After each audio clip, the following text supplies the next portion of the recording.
Welcome, students and everyone, to another really fun discussion of being a fan of Disney.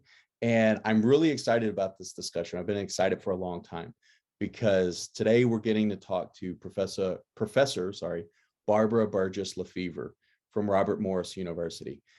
And I met Barbara through the Themed Entertainment and Attractions Academic Society.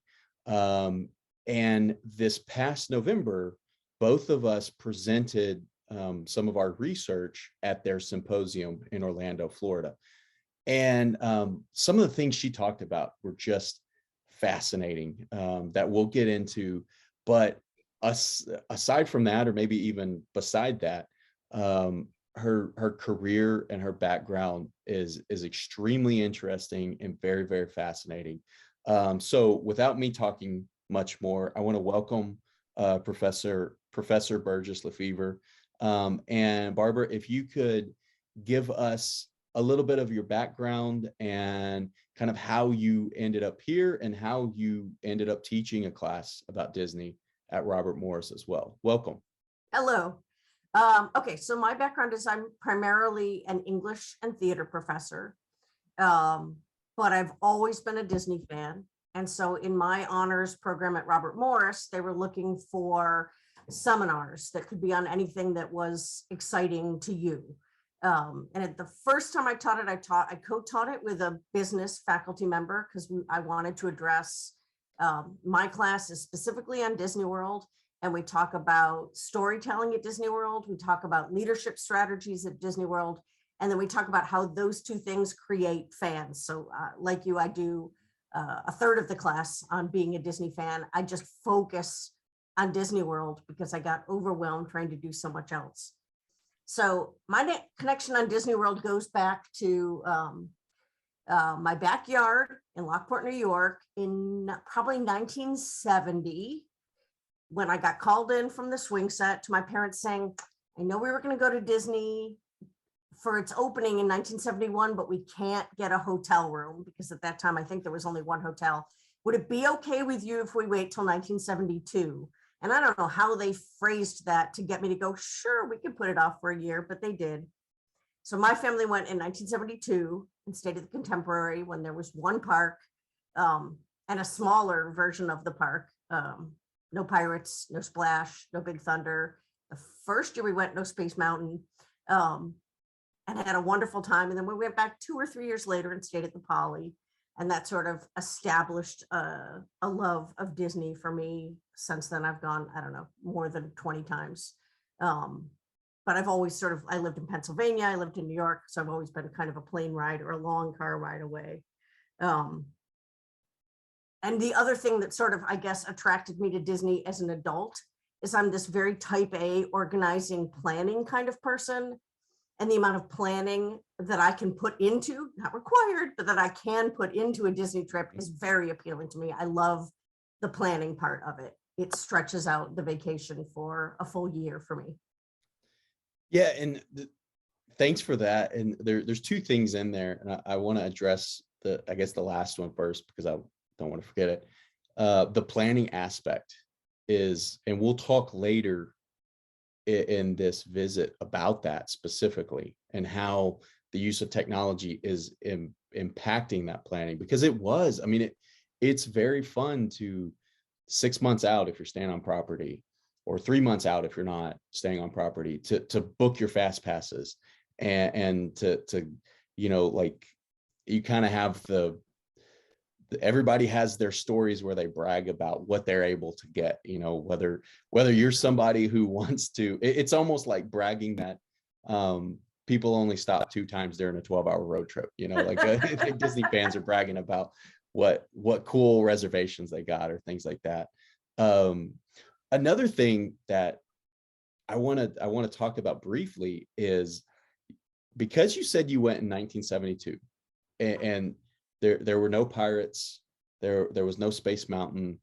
The story of pirates has always been very interesting to me, in that at least the story goes, the company didn't feel like people would want a Pirates of the Caribbean attraction in Florida, being that it's so close to the actual Caribbean. And instead, they had planned Thunder Mesa. And because of the outcry, they ended up building, they scrapped Thunder Mesa. We did get the Big Thunder Mountain from it, but they scrapped that idea and ended up putting in what essentially is maybe 2/3 of the ride of Pirates of the Caribbean that you would get at Disneyland. But that's really interesting. Can you talk about some of those early days of the parks and going to the parks? What I most remember, okay, so it was still whereas if you stayed in a resort, you got in an hour early. But when there was only one hotel, I remember walking in the morning. There was not a big rope drop that I remember, but I remember walking down Main Street and having it be empty. And having Pluto, because the characters used to be a little more free range, Pluto walking down the sidewalk and seeing my brother and I jumping in a doorway to pretend to hide for us. And having just running into characters, having them just be loose in the park, which I don't think lasted for too long, probably because they started to get mobbed. Yeah. I remember there was a great store on Main Street where you could buy masks because my parents bought masks. My brother bought a rifle that shot cork pellets in Frontierland, which I'm sure you can't do anything approaching that now. But it was just, and it was still when you had tickets for the rides. But I don't remember feeling restricted by that as a kid. My parents must have had plenty of tickets. In fact, I know they did because on our last day, they were handing them out to people because we had extra tickets for rides. And my dad was always he was a good organizer. I know when we checked out, they said, "Oh, are you checking out a day early?" And he said, "No." "Oh, well, you have money coming back. You got a really good package." And then he said, "Can we stay?" And they said, "No." But because it was one park, we took it really slow. My parents are both teachers, so we're used to getting up early. We'd get up early and go, and then go back to the hotel and go swimming and take a nap and go back and watch fireworks every night. And a small park every day for a week was wonderful. The pace must have been very comfortable and slow. I don't remember that, the pace, but and it's obviously very, very different now for people who go, and you still can take that slow pace. If I go and I'm going on like a business trip or something, and if I'm ever by myself, I take it very, very slow. Excuse me, the last time that we were there this last November, we had 4 days in the parks, and the 4th day I intentionally took it slow. We didn't like rush up to try to do the rope drop or anything like that. We actually, instead of going to Fantasyland, we walked into Liberty Land or Liberty Square, sorry, and kind of took it a little bit easier that way to try to show everybody like, hey, here's another way that you can do this. But typically, yes, it's very, it's, as I said, people kind of brag about the attractions they can get and the fast passes they used to get. It's almost like you have to do as much as you can. And that goes with the rising cost of attending and being able to enjoy Walt Disney World, which we'll get into here in a little bit. I remember 20 years ago or so, before I had a smartphone, I would get the unofficial guide and I would make up our list, and I had a laminated card of here's what we're doing. And my family would laugh at me. And I remember being right in front of line in front of another mom with her laminated card. They're like, there you go. Yeah. We got a plan. So the next thing I want to talk about is what your position is at Robert Morris, and with the Disney class, but outside of the Disney class as well, because in your position, you've also worked with people who've gone on to work with Disney, Can you talk to us a little bit about that? Sure. Well, for the longest time, I was primarily a theater professor, which is why I have lots of kids that have gone to work in entertainment, either in the Disney College program or starting in the Disney College program and then staying. Now I've kind of, the college has kind of moved me over to teaching more English lit, but my degree is in theater, which is how I've recommended a lot of kids that sort of don't know what they're going to do next. I'm like, go, head to the Disney program, do the auditions while you're there. Or some of them have been lucky enough to get either right into character work or right into when they used to have a live narrator in Great Movie Ride. Okay. Yeah. I had one that went and did that. One that did the safari ride. So there were connections for actors to get work. Yeah. I said, if this is not your forever job, and none of those jobs should be your forever jobs, they don't pay well enough, putting it on your resume is going to help. You're going to have something to talk about any interview you go to. Chances are they're going to want to hear about working at Disney. Yeah. Yeah. And you also, we were talking before we started recording, you work with the Disney company, and correct me if I'm wrong, it's called Disney Musicals in Schools. Right. So can you talk a little bit about that and what you do for that? It's funded through Disney Theatricals, which is the branch of the company that does all live shows, Broadway, tours, licensing, everything except Disney on Ice and cruise ships. Otherwise, if it's live entertainment, that's the wing that works. And they have a program that they started in New York and now is in many large cities, just came to Pittsburgh a couple of years ago, where Disney will train teaching artists. So some folks like me that come from a teaching and theater background, some people that are just professional actors or designers or directors, they train us. We do it in depth, like 9 to 5 for a full week of training on how to do things the Disney way. Okay. I came in thinking, I've done this for 30 years. I know what to do, but I learned a lot from their approach.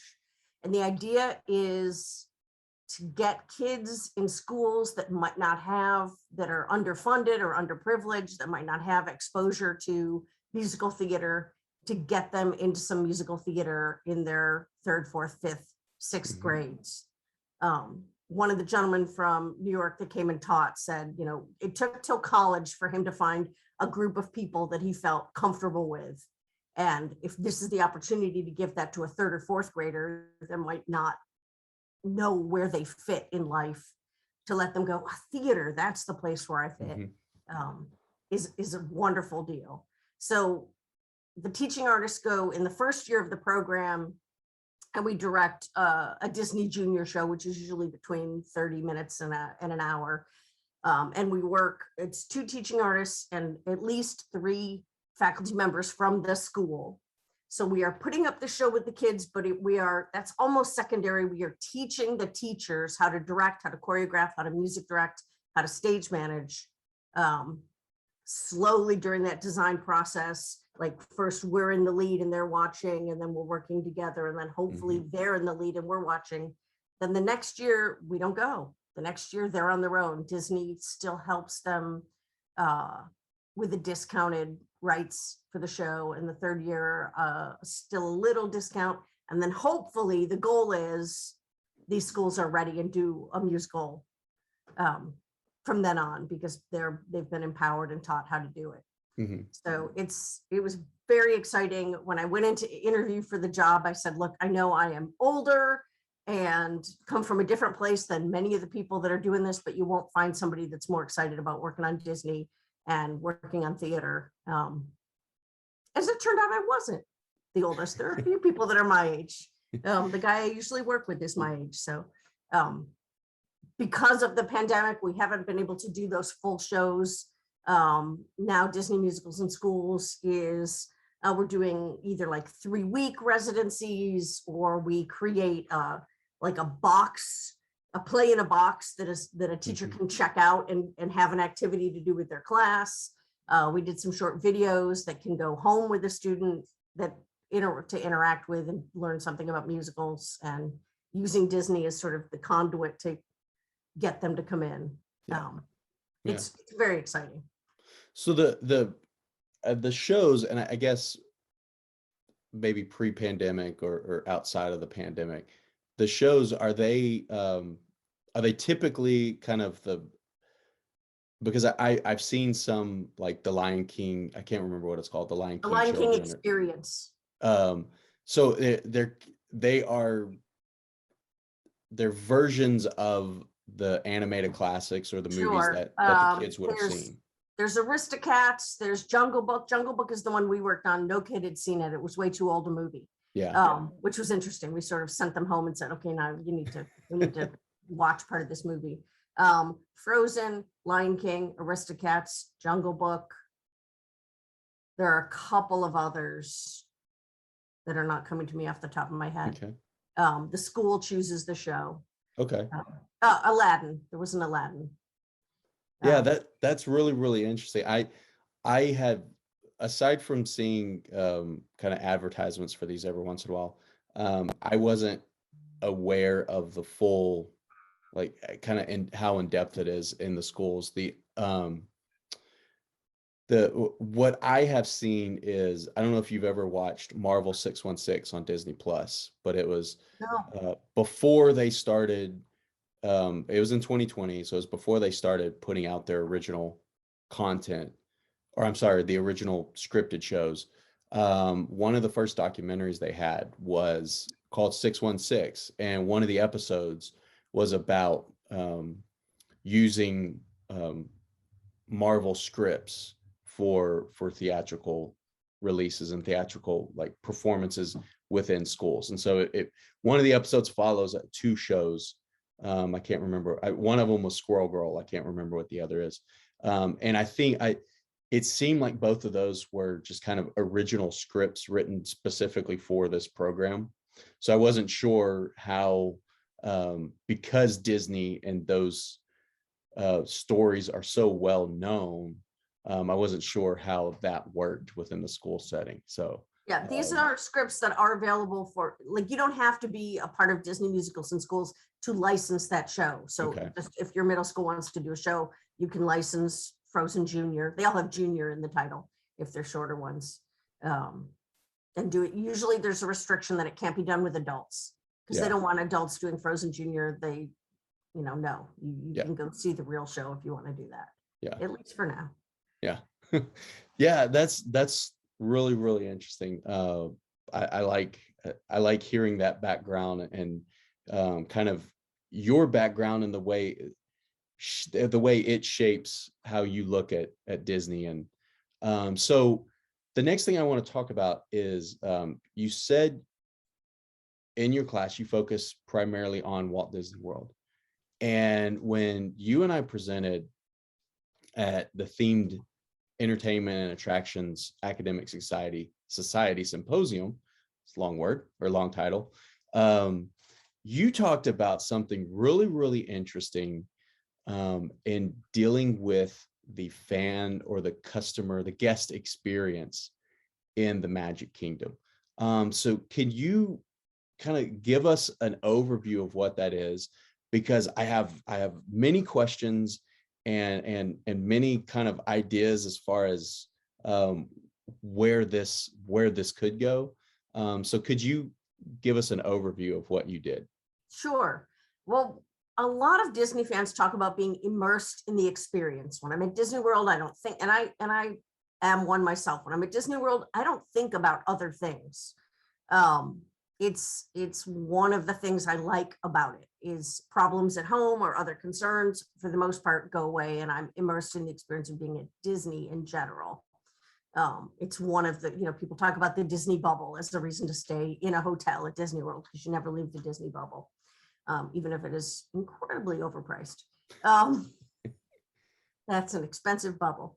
But looking more specifically, I wanted to look at how much imaginative play sort of a guest had. When you're in, I'm looking at your background, when you're in Toy Story Land, do you pretend, oh, all of this is real size and I'm tiny and it's fun to pretend and look at the huge footprints on the ground?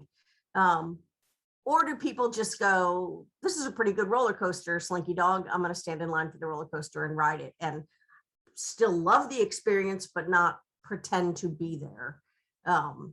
Particularly what I will be looking at eventually probably is are more immersive places like Batu and the new hotel that really ask you to be immersed rather than invite you to be immersed. And what I discovered in a know is that people aren't nearly as immersed as I thought they would be. And maybe this says something about me and my family, that we tend to engage in imaginative play maybe more than a regular guest family does. And one thing that one thing I've talked to other fans about Disney that are also professors. One thing I talk to them about is kind of how our perceptions, we do whatever we can to reinforce our perceptions. So if you go to Disney and you want to be immersed, and you go to Disney and you want to kind of forget about how expensive the bubble is, because in particular, I was talking to this other professor about the expense of going to the parks. If you want to do that, you definitely can. For people who kind of want to say how expensive it is, and that be something that keeps them from fully kind of experiencing Disney, I think they can do that as well. And so what's really interesting, the premise of what you're talking about is, I wonder psychologically if there's some type of wall or hindrance or burden that people have, that are constraints people have that they put on themselves or other people put on them that kind of keeps them from being fully into the experience or living the experience. Because I know, like, when I go to the parks, I love to, I actually, walking through Toy Story Land, recorded short videos for the class talking about some of the specifics of it, and how you're supposed to be the size of a toy. And this is Andy's background, and all of the rides are kits that he bought to build for his toys and things like that. And I love those storylines. Whereas I know other people may be walking through and they are, like you said, they're thinking, well, this is a really cool looking roller coaster. And, I think some people probably are walking through and maybe have those constraints that maybe they feel like they can't get too excited about it because of, whatever's going on. And so one thing I thought of after your presentation and when you just said it is, how do people get to a point where they could sort of unplug and let other things go and try to more fully live in the experience where they enjoy it from that perspective? Well, and it's funny you talk about the money. It always takes my husband a day or two, and I warn him about it ahead of time, to deal with the money. Like, I remember him walking out of Casey's and going, nope, not going to spend $13 on a hot dog. Wanted a hot dog, not going to spend $13. And he still talks about the $13 hot dog that he didn't buy. You're at Disney. You've already spent money. Spend the $13, buy the hot dog. And I'm like, we were at the Boathouse, and it was the big meal that we had. He loves good food, and we booked the Boathouse as the good food of that weekend. And he was like, I can't do it. And I was like, close the menu. You're getting the surf and turf. Don't look at the price. Don't look at the bill when it comes. We saved for this. And it's Disney. And I think the money does, and I didn't even deal with that in my research, but you're probably right that an awareness of, I've spent this much money, I have to get this much fun. I also talk to people that are like, I'm an adult, I can't get too excited, it would be weird. Can an adult stand in line and see Mickey? Would that be weird? And just to spoil my own research, what I ended up finding was that at least in the people I interviewed, that the difference between immersed and not immersed was all about the cast members. Yeah. That a good cast member interaction brought them right into the story, and that a bad or a less than enthusiastic cast member interaction took them right out of the story. And it didn't matter how splendid the set design was, that a cast member could make or break the difference. Yeah. And so in your project, you looked at specific attractions and different scenarios. And so kind of walk us through some of the attractions you looked at and some of the questions you asked fans and attendees, because it's really, really interesting, especially where you asked how immersed they were and how their beliefs about how immersed the Imagineers wanted them to be. So can you talk about that? And I was lucky enough at that conference to be able to talk to a gentleman whose name escapes me, who had been an Imagineer on 2 of the attractions I talked about. And I think he was hoping for way more immersion that my research tended to reveal. So I looked at only attractions and experiences in the Magic Kingdom. I looked at Big Thunder, Buzz Lightyear Space Ranger Spin, Be Our Guest, Jungle Cruise, Enchanted Tales with Belle, Monsters Laugh Floor, Citizens of Main Street, although they're not out right now. So pre-COVID Citizens of Main Street, and the Dapper Dans.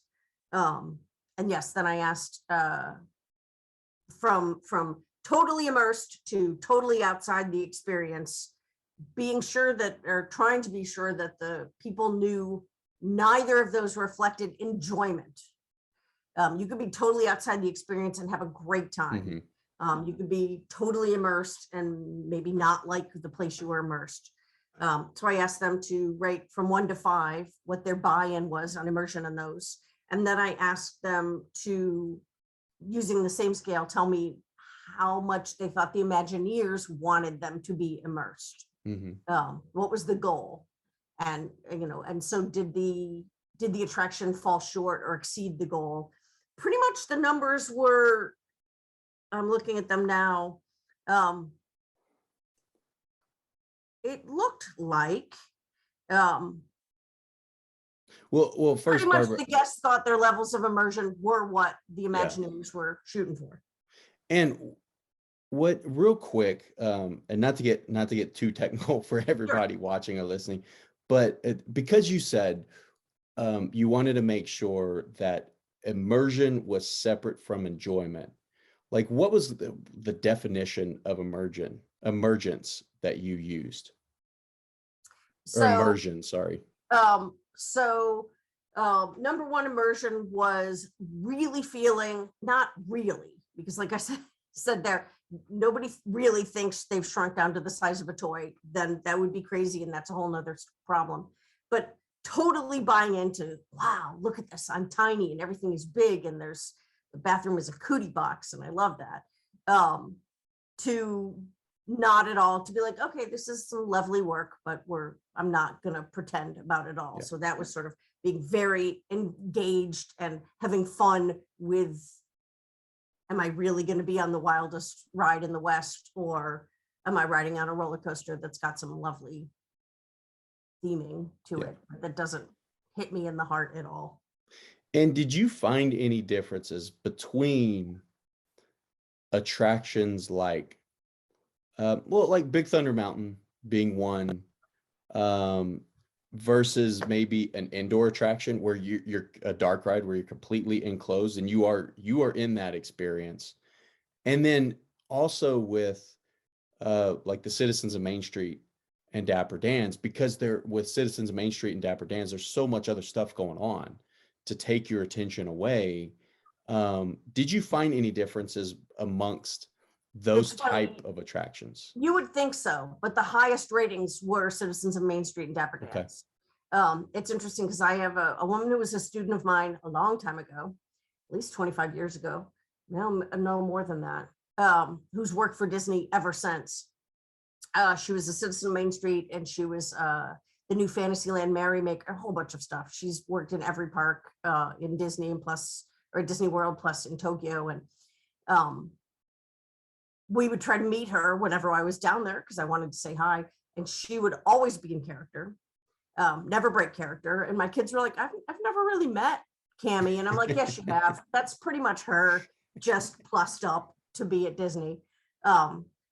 So Cammie and people like her that were so dedicated to preserving that magical guest experience, whether or not there were crowds around for that moment while you're talking to the matchmaker or the mayor or the fire chief on Disney, or listening to the Dapper Dans, live actors have the ability to capture and hold your imagination in a way that I don't, like I said, I shouldn't be surprised. I'm a theater person. Yeah. I've always loved live performance, but I was surprised at how much the live performance made a difference in terms of a connection. And I didn't really notice a big difference in indoor outdoor in terms of being immersed. Yeah. So when you're finding that said, basically the cast members are the most important because, and that, I mean, that goes back to what the company has long said, even the founder of the companies, Walt Disney, saying, something like, you can build the best place, but if people aren't treated well, they don't want to come back. That's the most important thing. So when you're finding that the cast members made the biggest difference in making sure people were immersed, but also taking a person out of that immersion, what do you mean? Well, like, give us an example of that. And then also, were you surprised by that finding? Because at first, when I heard it, I was, and then after I thought about it, I'm like, no, that makes complete sense. But first, when you first said it, I thought, wow, that's interesting. Yeah, they've spent an awful lot of money other places to have it people. So the day before or after the conference, I don't remember which, my daughter and my mother-in-law and I were in line for Mission Space. I think it was. Anyway, doesn't really matter which attraction it was. And there were three, it was Soarin'. There were three cast members sort of, we were held, it was before we could go to the next part of the line. And they didn't talk to us, and they were talking amongst themselves about, I don't know, their lives, or when somebody was coming in, or when their break was going to be. And I leaned over to my daughter and I said, see, if they were talking to us about, we're so glad you're here, we're anticipating this, whatever, like, go for the story. Tell us about how we're going to hang glide over the world, or tell us about how they're glad we're here for astronaut training because it's essential that we get to Mars, or whatever. Just play with us and we would be so much more excited, and we wouldn't care that we were standing in line. And I've seen cast members do that. And I'm sure it's more of a challenge to do that when you're loading people on an attraction than when you have an actual acting role. But I do wish they would, in their training, sort of hit that a little harder, maybe, because I still think it would just make it more pleasant to work there if you were playing with people all day than if you're just standing going, how many? 2? Okay, stand on that number. How many? And I'm with you. I was surprised because I thought it's going to be set design, it's going to be music, it's going to be all the other things we love. But then I shouldn't have been surprised, because of course, when I teach my class, I say the best thing about Walt Disney World are the people that work there. Well, and I wonder if, because all of everything else, the music, the set design, the smells, everybody knows Disney pipe smells in to kind of engage people more. It makes sense that all of that kind of comes together and is sort of representative, and also represented by a cast member. Because I'm thinking, like, if I'm walking through Batu and it's empty, then I'm thinking, wow, this is a really neat set, and this is really neat. This could be a movie set, and they could come and they could do a lot of cool things here. And then if I see the stormtroopers come out, and I see Kylo Ren come out, or if I see people running in the spires and having, like mock battles and everything.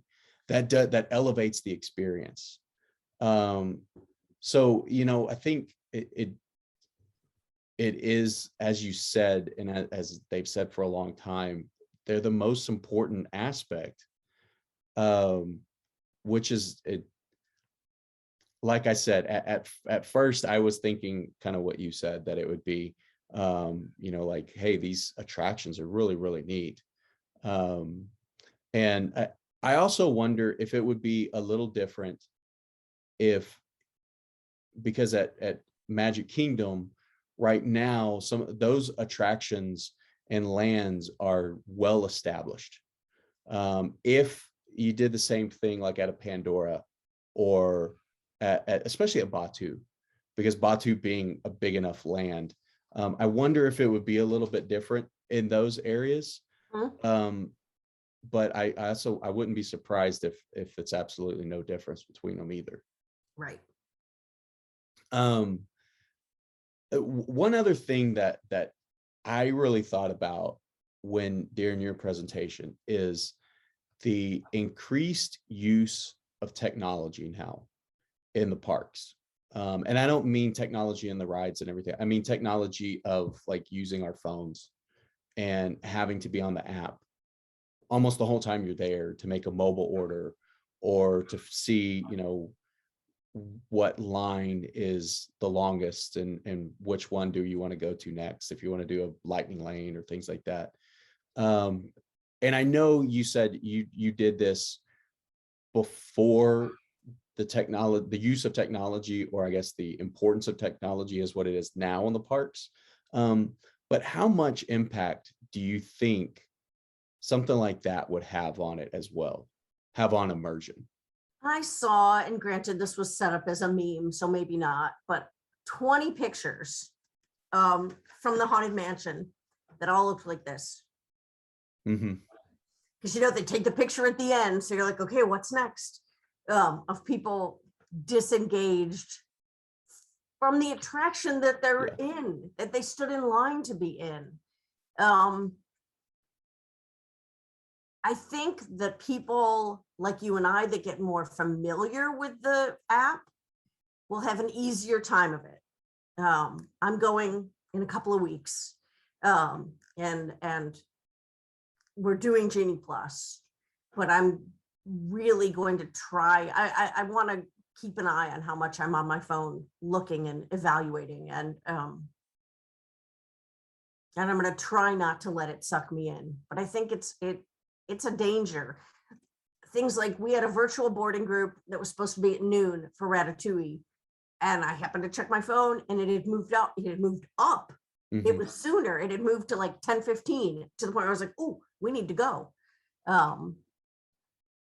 Had I not checked my phone, I guess we could have missed that. Mm-hmm. They didn't send me a text or anything to alert me that time had changed. Yeah. So I think in some ways we're stuck with Genie Plus. And I have a family member that uses the disability pass. So that also is now through the same app and having to check it. All of that planning time I used to enjoy, and I used a lot of touringplans.com to work out my day, I can't do anymore because I don't know until 7 a.m. what I've managed to grab. And I won't know until 2 hours after that what I've managed to grab next. Mm-hmm. So I will use whatever technology Disney insists I use. I mean, I guess I could reject it and not do it, but I really, really don't like standing in lines. So I will pay the $15 to hopefully avoid that. But I kind of, those days where there was just a laminated card and I knew what was happening next. And my kids would say, "What's next?" And I would be like, this, and this. Yeah. I do think it pulls you out of the experience and mobile order. And and I did find myself at the end of attractions, or even getting on some attractions and thinking like, okay, I really, really like this attraction, but I'm going to check and see like where we can get the kids next. Because with younger kids, I mean, their perception is, as a lot of people's perception, that we need to go and we need to ride all of these things. And on this trip, I found out the kids love roller coasters. So that we spent a lot of time trying to get on those roller coasters, which was fun, and it is great. And it also, like, it would, at times I would be on an attraction looking at my phone. And I remember one specific example. We were in Hollywood Studios, and we're at Lightning McQueen's Racing Academy, which is one of the coolest shows. If you just, I mean, you think about it, that is a real version of a talking car. I mean, that's how it looks. It's amazing looking. And we're trying to, we're trying to figure out dinner. And so I'm on my phone, and I'm about to ask my youngest son what he wants for lunch. And I look over, and he's just totally watching him. I'm like, nope, I'm not going to do it. Because, like, for him, he doesn't care what we're going to have for lunch until we get there. And by the way, because of where we were in the park, we were eating at the commissary. We were going to have plenty of time to order once we got outside and walk over and get the food. And so you do have to be careful with the technology, I think. And it would be, it would be another interesting thing if you did this in another year or two, maybe once things relax a little bit more, if things get back to kind of more the way that they used to be, more normal, or whatever it is. I know the term new normal is one that we're supposed to stop using in 2022, but as we move into kind of a new phase of everything, it would be interesting to see if technology does play a bigger role than some of the other things. However, I think, cast members might still be that top choice. And then, also the kind of the caveat that cast members, if you're going to complain, you have to complain to somebody, and it's going to be a cast member. So that's going to, we have our preconceived notions about what a cast member is able to help us with and not.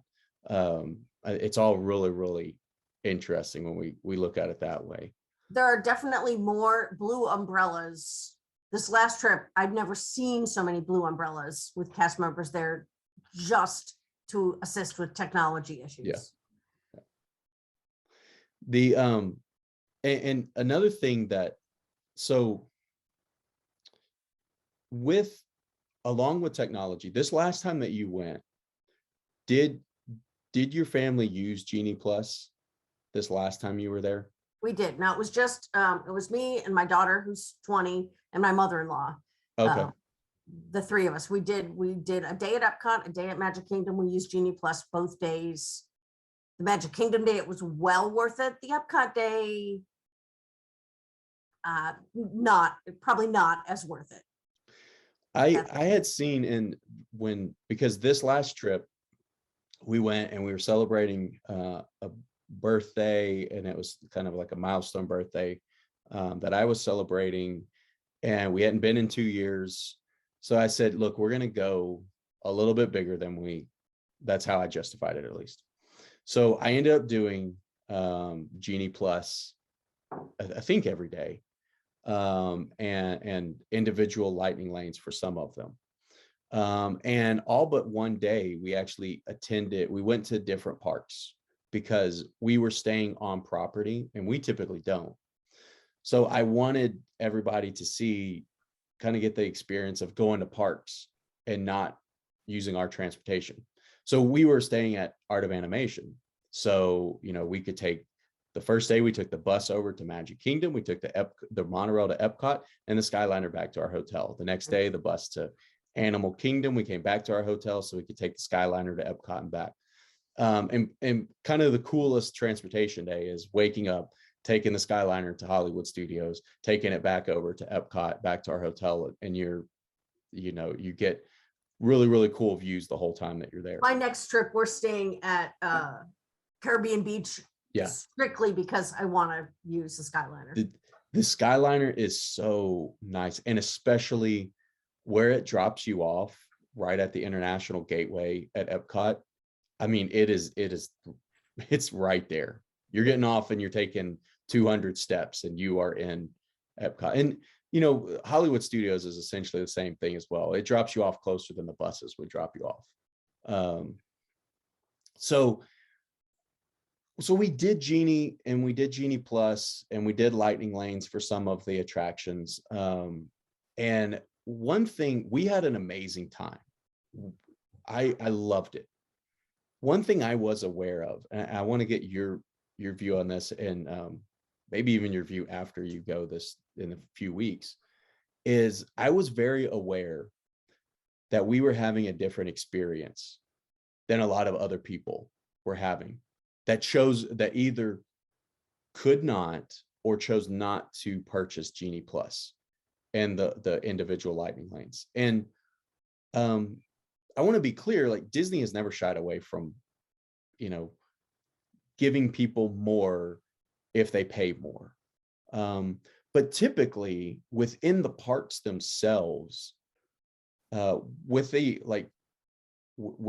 FastPass was a thing and then FastPass Plus was a thing, it seemed like if you were standing in line and you saw someone else walking up using their FastPass or FastPass Plus, you thought, okay, that's one of their three.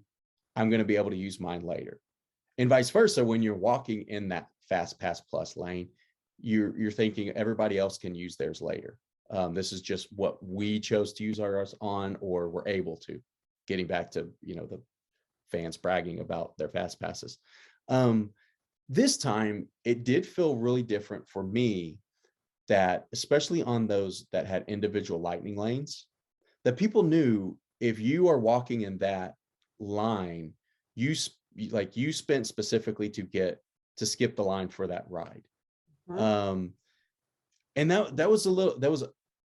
it was kind of an awkward feeling for me as a parent, and to see kind of, because I'm thinking of my two young kids, and if I was in line and didn't have the Genie Plus, the questions they may be asking me as far as why are those people able to go ahead and we aren't, because we would get on attractions and wait in line, and they would ask that question sometimes, like, hey, do we have a fast lane for this? I'm like, no, not for this one, we don't need it.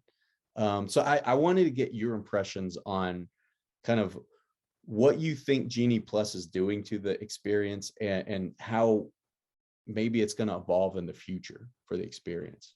It's interesting. I know that I've noted, and you're right, in the park, it's always been pretty egalitarian. I know my family tends to stay at the value resorts. We don't spend a lot of time at the resorts, so we'll stay in the cheapest one. And I know when you're walking out to the bus, like, no, our bus stop is the last one. Mm-hmm. We're at Pop Century, we can walk.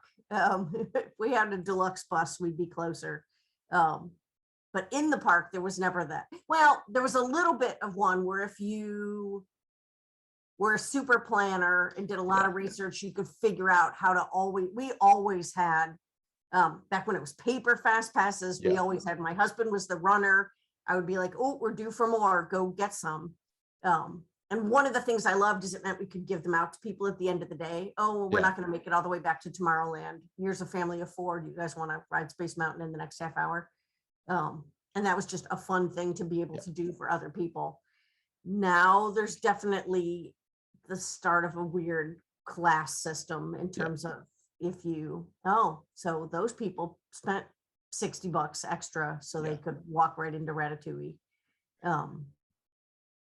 And again, it was always, like you said, it's been like that for a long time. It wasn't as visible because previously, the people who essentially would get on rides with no wait time, they were the ones that were willing to spend $2,000 or more to have like a private tour for that day. And frankly, you hardly ever saw those people. If there were a lot of people who were doing that, I don't know. There are so many more people booking those now. Yeah. Okay, so one of my side hustles is I do travel agent stuff, but really only for friends and family. I'm not interested in having that be a second career. Um, but I'm in groups with travel agents who have that as their main job, and I'm amazed at how many people are willing to spend. I think it's $400 for an hour, and Yeah. you have to commit to 6 hours. Yeah. Um, but yeah, I mean, I don't in the park unless you saw the like plaid suit of the Yeah. tour guide, you might not know that they just didn't have a fast pass, Yeah. or they're brought in the back way so you never even see them. And I took a tour once where we got to go in the back of Haunted Mansion, Yeah. and you miss the stretching room and you miss the portrait, and you're like, okay, so if you're super rich, you get to go to the front of the line, but you've missed. In fact, when I started to do that research, a friend of mine who's a really frequent traveler and has DVC said, have you thought about the fact that maybe your frequent travelers aren't as immersed because they're not standing in the themed queues? They're skipping, they're not going through the cool Peter Pan stuff. They're not going through the interactive Haunted Mansion stuff because they got a fast pass, and they're skipping the stuff that should bring you in, which is interesting. Yeah. Well, and it also, you have your frequent travelers, but you also have your locals that I think that it's different for them, that your level of, or I guess the immersion you're looking for is different, because your immersion as a local might be, I'm going to Epcot, I'm walking around World Showcase, I have a dinner reservation, and that's why I'm here. So Right. I'm going to go and be immersed in this while I am here, not necessarily everything else that's going on around you. And if we lived closer, or if we went to Disney more, I'm not sure we would be able to do Genie Plus every time that we go, or I would be willing to do Genie Plus every time that we go. Right. Now, Absolutely not. as I said, I justified it this trip because it was like a bigger trip, and maybe I would find ways to justify it in the future. I'm not sure. I also feel like it's very focused, and maybe this is just because of the part of life I'm in right now, to kids with, or to families with small kids. I think people can agree. I mean, it's much easier to walk up and stand in a 5-minute line than it is to stand in a 50-minute line when you have a lot of people in your party, and maybe you have people in your party who, are younger and just want to ride, and that's what they want to do. I think so. It is this weird, it seems like this weird dynamic that could be kind of building. And I wonder how do you think that will impact the future of guest experiences in the park? Like, do you think we'll ever get to a point where Disney has actually priced out a big portion of their fans? Every time they increase prices, they do price out some fans. Also, every time they increase prices, they usually see an uptick in attendance.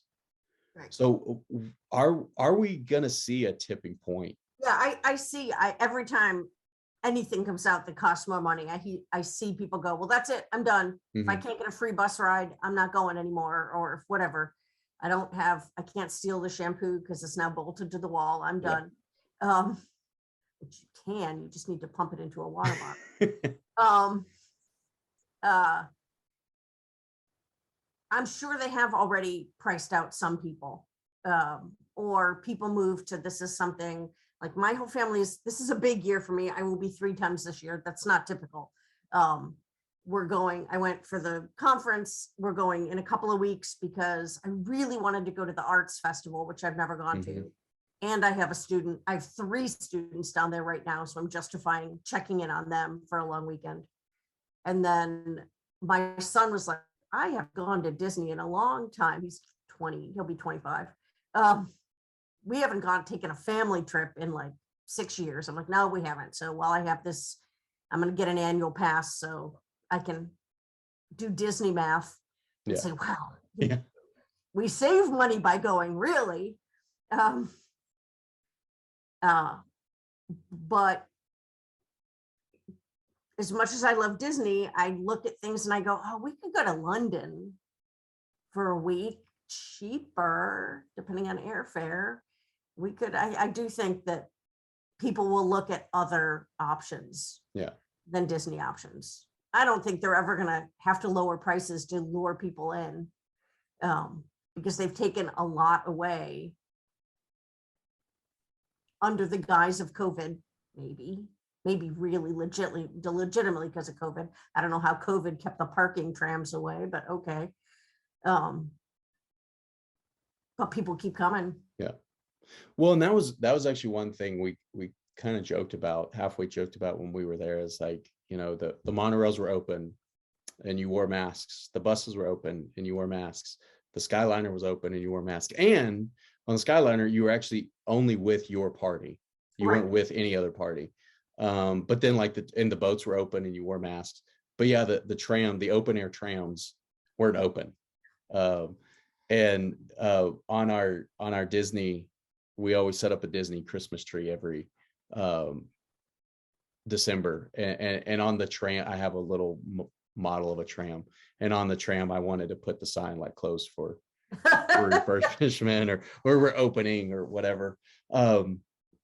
So the next thing I want to talk about before we get into our rapid questions, because your project was on immersion and because of your theater background, I wanted to get your views on what are some of the most immersive experiences you have ever had at Disney, or think like some of the attractions and everything, some of the most immersive at Disney right now.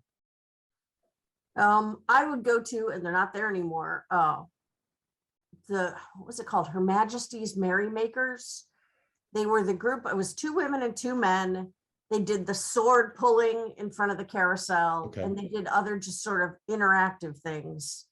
And it's funny because you'd see kids dragging parents over because they'd be loud and exciting, and parents were either on their phone or on their laminated card. No, we do this next. And I would see people, once they got there, just sort of, okay, all right, we can watch this and we can interact with this, and we don't have to like hurry off to get in the next line. And I think little moments like that, I think, are the most. Now, I have not been to Hollywood Studios since Batuu opened. Okay. So, and I'm not a huge Star Wars fan, but I'm thinking that I will find that pretty immersive as well. I think Tower of Terror, if you're willing to play with it, is really immersive. I love looking at the details in that. But it's getting the chance to talk with people, whether or not they're in character. There's a great a guy that works in the concierge lounge at Grand Destino. His name is Aaron. He's wonderful. Found it just magical talking to him about his experience and working for Disney. So those moments, I think, are most immersive. My family is one of the ones that likes to wear matching shirts, and we like to Disney bound.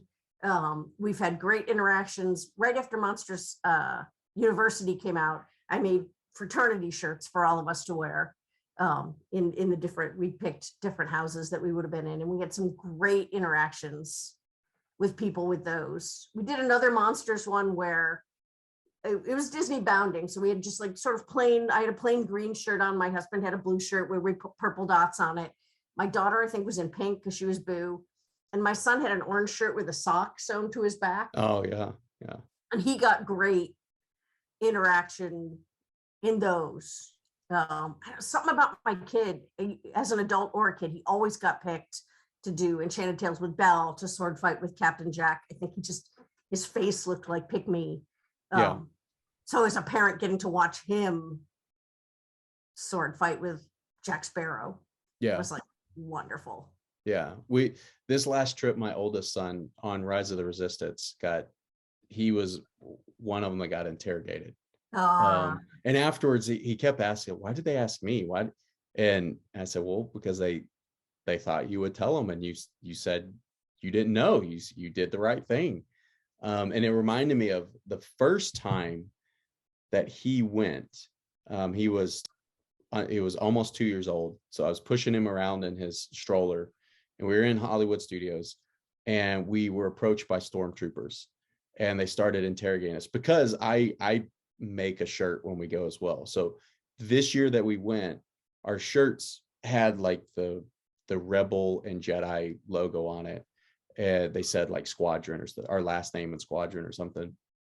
And so they were interrogating us as rebels. And one of the coolest things is there were two of them. So one of them was talking to me. The other one knelt down and started talking to my oldest son, who was under 2 at the time. And immediately, like I looked down and I could tell my son was not into it. Like he was about to start crying. And immediately they didn't break character, but they said, okay, they basically said like, move on, rebels. If you see anything happening, you're required to let us know or whatever. And the interaction was 20 seconds because they saw that those cast members saw that that was going to be a negative interaction for this kid. So they moved on. And for me as a parent, as a Star Wars fan, I was like, oh, this is really cool that we're being like approached. As a parent, I'm thinking, like, how awesome is this? And how appreciative I was that interaction could have gone very, very differently. Right. And then, they recognized that. What would your advice be to someone who wants to go and be immersed in the experience? What would you tell them as far as being immersed in any of the parks? I just have to tag on to your story. Back in 1972, with my brother, who was, do the math, 5, we were watching a parade, and we still talk about, my mother still talks about it. Mary Poppins waved at him. Mm-hmm. She definitely waved at him from the parade float, and he screamed, "She waved at me!" And you saw her smile. And yeah, that's that and the Pluto story are the stories that we still tell about that trip. So they were, she waved at me. I think if you want to go and be immersed, first of all, you have to accept that you're going to spend money. That money has been spent and you're going to spend more money. And it's not like you can't, I mean, you have to look at prices, but it's why I miss the dining plan, because I love going. I am not a person that can ever look at a menu and not look at the price. So I will be happy when the dining plan comes back. But to just buy into, is that Mickey Mouse? Yes. Is it a cast member in a suit? No, it is Mickey Mouse. And stand in line and someday hug Mickey Mouse again. For now, stand behind the velvet rope and wave to Mickey Mouse. I think I'm a research person, doing some research so cool things like why are the shutters crooked in Liberty Square? Well, because shutters that time were leather. So doing a little research so you can note the details, I think will help make you immersed. But mostly it's just, I think it's a choice. I'm here and I'm going to engage in pretend play, and I'm going to wave when the parade goes by, and maybe Mary Poppins will wave back at you. I had a wonderful little, that splish splash parade they do when it's too wet to do a cavalcade. I had a wonderful moment this last trip because I was kind of dancing, and one of the dancers saw me and he kind of danced and I kind of danced back, and I'm like, there we go. I am one with this stupid cavalcade. Yeah. Because I made the choice to do it. And those cavalcades are awesome. We're not people who wait for the big parades.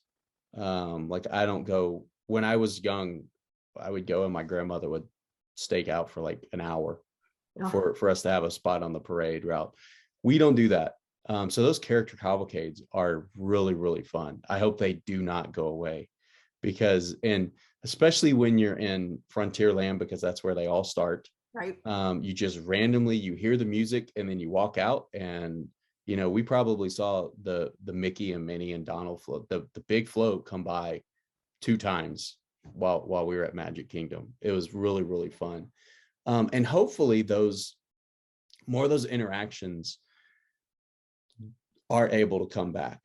And like the citizens of Main Street are able to come back as things kind of, work its way into what we are going to be moving forward. Hopefully those come back, because I also remember in the Imagineering story, one of the episodes where they're talking about Tokyo Disneyland, and after the earthquake in Tokyo, how people ran up and hugged Mickey, and that was a very cathartic experience. And I really think after, like, with what everybody has gone through this last going on 2 years, I think a lot of people would need that as well. So hopefully that is something that can come back when it's safe to come back, and when we kind of, as I said, are in our path that we're going to be on moving forward. Before we get to our rapid fire questions, was there anything else you wanted to say about your background, or about the project, or just anything we've talked about so far? Just that I think what they're doing, I know we can't meet them now. Well, we can meet them from a distance, but some of the stuff they're doing with characters, much like the cavalcades, I hope they keep. Joy will be out outside the Journey of Imagination. Yes. She's just running around the hill and she's having a great time, and everybody can see her and you don't have to stand in line. And there's some things that are really delightful. They've been very creative and very good about managing to find ways to give you an experience with those characters that's safe for the actors and the audience. Yeah, we saw her 2 or 3 times when we were there. And it is really, really neat that, like, just the way they do that. And I know Winnie the Pooh is out a lot, and I think I think in England. And so those interactions are pretty neat. And again, you're not standing in line to do it. You're not having a fast pass or anything like that to have those experiences. Well, and my kids did the autograph books, but I don't think, well, we've ended up getting the autograph books that come with photos, because at least they're then a little more likely to go look at, oh, there's me with Sleeping Beauty and where she signed it. Mm-hmm. But I think, things like that really make the lines go long. Yeah. So sometimes seeing them from a distance is faster. Yeah. Even if we can't hug them. Yeah. And I wouldn't be surprised if before long there's some way, because one reason they are putting so much emphasis on the app and things like Genie and Genie Plus is because it's the massive tracking system. So I wouldn't be surprised if in the future you could pay for a program that will allow you to, if you see Joy, and you don't meet Joy, but all of a sudden somewhere you have, like, whether it's a digital signature or something based on every character that you've seen, or there is somehow a picture of the character with you in it. I wouldn't be surprised if in the future things like that are happening, to kind of sweeten the guest experience, if you will. So I have, I think, 7 rapid questions that I like to ask people. And since you focus primarily on Walt Disney World, my first question is always favorite resort, but I am imagining Walt Disney World is your favorite resort of the domestic and international ones, but correct me if I'm wrong on that. Well, no, it is. I'm taking a class that's not a Disney class to France in May, Okay. and I do have a day planned for Disneyland Paris. I'm gonna hear really good things about Tokyo Sea. Mm-hmm. So those are my 2, like, someday. But for now, I'm a Walt Disney World gal. Okay, so then the rest of the questions we'll focus on Walt Disney World. Okay. And these you can you can talk about or explain as much as you want. You don't have to explain anything if you don't want to. Favorite park. So of the four gates, favorite park or gate. Oh gosh, I gotta have an answer to this. I'm gonna go with Epcot, although I'm not thrilled with it right now because it's construction wall land. It was the first time ever being in there in November that I had to look at signage to figure out where I am. But if I had a day to myself, I would probably go to World Showcase. Okay. Although that being said, the day that I did have to myself, I took a backstage tour at Magic Kingdom, so it's a close second. Yeah. So then favorite attraction that is a ride at any of the parks. Tower of Terror. Tower of I Terror. immediately go to a whole different park, but I love Tower of Terror. I love the theming. I love, I like the drop. I like the feeling of that drop. I love how it looks. If I was going to work an attraction, I'd want to work that one because you could be a little grumpy and Yeah. still be engaged. Well, and I didn't, this last time that we went, I had been telling the boys all the rides that we could ride. And I said, okay, so there's this Tower of Terror. We're probably not going to ride it, even though you're big enough. We probably won't because it can kind of be scary. The story might be a little creepy. And so that obviously, I mean, with small kids led into a ton of questions about, what happened to the 5 people, and we have to go through the story. And then what, so are they still living there? What happens to all the people that, like all the people that work at the hotel, and are we all in the Twilight Zone, or are they? And so it ultimately led to, when we got there, I said, look, if you want to go try it, let's go try it. And I wasn't sure. And on the ride, I mean, when it's dropping, you could see it in their faces that, this is very real. But as soon as we get off, they're talking about, that's my favorite ride. And when we get back from our trip, we'll talk about their favorite attractions, everything. And that both of them, that was their top 2 or 3 at least. And so, well, you've got daredevils because you said they like roller coasters too. So yeah, it's going to be interesting. I love roller coasters and everything now. It'll be interesting moving forward to see. I'm hopefully will continue to love them. I'll have to, if not, I'll have to push through. So favorite attraction that's a show at any of the parks, or it could be any of the resorts as well. All right, it's a tie between Monsters Incorporated, which is kind of a show, and the Frozen sing-along. Yeah. Which when I say we're going to the Frozen sing-along and I say that to adults, they're like, I'm like, I know, but it's really funny. Yeah. Like when you get the right, it's delightful. And a whole big room singing and in the snow. I love it. Yeah. Yeah. Hotels or resorts on property. Do you have a favorite? My family's favorite is Port Orleans. Okay. Because it's small, because we can usually request a room that's an easy walking distance to the buses. Okay. For splurging, I once had the opportunity to stay concierge level at Grand Destino Tower, and it was awesome. And I hope to do that again sometime. Okay. All right. Very grown up. I mean, not particularly Disney-ish, but elegant hotel. If I think when we stay on property again,